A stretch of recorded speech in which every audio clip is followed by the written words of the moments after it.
This Saturday, October 25th, it's the 25-year anniversary of your national team debut, which by the way, I didn't know was against Mexico, which Oh, you didn't? no. Not wild. I mean, until I did the research, but like, oh, that's a hell of a debut. Not LA Memorial Coliseum, historic venue. Yep. What? Let's talk us through. You're excited. So I knew you. Like you were literally, and I say this with respect, you were like the golden child, right? You came through US Soccer, and we hadn't really had a you, right? I'm gonna wax lyrically. We had a Tab Ramos and we had a Claudio Reyna, and but you were the one that was like after the national team was solidified and we're going to a couple of World Cups, 90, 94, 98. We now have this group of players, and like you were the one you were like the chosen one. I mean, you and I first met when I was it my U20 camp? So you were only 16 years old at the time. And they're like, oh, this kid from California, he's the next guy. And we're like, who the heck's this kid? We told that story before. So like the expectations were so great. I just wonder, I know you're excited because you were always excited to play, but what was that? Yeah. What were the expectations like going into that game? Well, social media didn't exist, so it would have been different now. So I was living my own like existence, like insular, just focused on me. Yeah. But the thing about that game is I was called in. I think my agent, Rich Motzkin, was like hammering Bruce Arena for months to be like, you got to look at him. Just bring him into camp. Whatever. Bruce was probably like, just shut up, Rich. I'll bring him in. And he brought me in, and I had, Tim, when I say I had zero expectation to play, I mean zero. I thought I was there to just observe. You know how sometimes was this your first camp? I think so. Wow. So I think, you know how they bring people in, kids in sometimes just to observe. That was me. And I had gone on a trip. I had gone on a qualifier. Okay. Was it before that? Maybe before that. But I literally didn't dress. I was just there. It was in Barbados or Grenada or something. Okay. And I just watched, right? Like Bruce just wanted you to get a feel for what it's like, right? Of course. So I'm on the bench, and 30 whatever minutes in, Chris Henderson gets injured and he has to come off the field. And Bruce walks down the bench and he says, Landon, warm up. And I'm not kidding you. I didn't have my jersey on. My shin guards, I don't know where my shin guards were. My shoes were untied. My socks were rolled down. Yeah, I was like, me? And I like myself, I'm like, oh my God.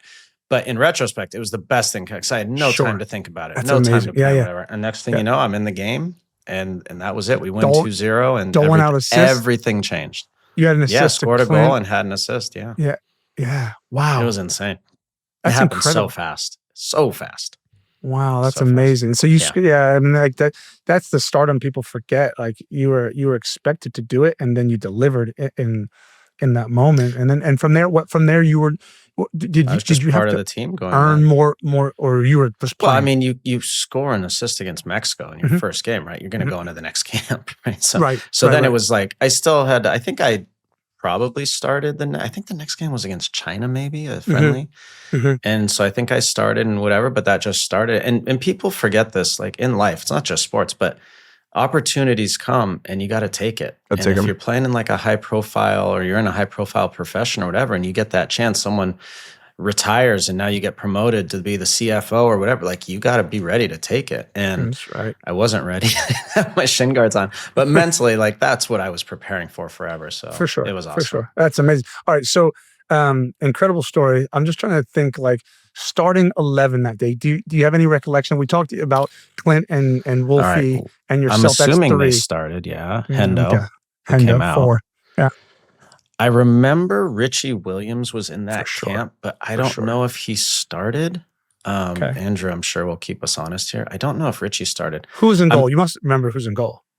Okay, Richie Williams started. That's good. I have no idea who was in goal. Was it Miola? I don't know. 2000? Miola. Boom! 2 for 2. Wow. Okay, let's go. Tones. What about Agus? Yeah. Agus start? He was around it.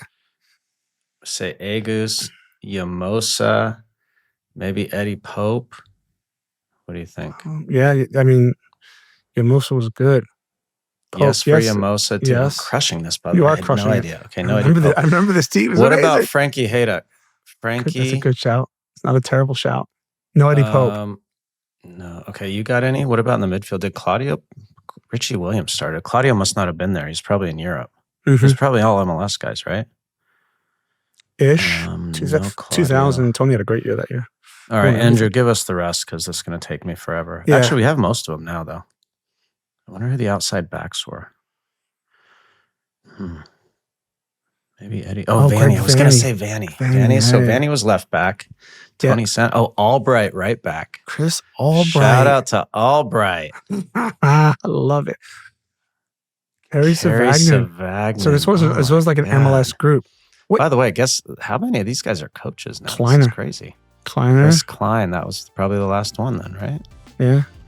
Wow, what an amazing lineup. That's amazing. No wonder you start on that team. Jesus.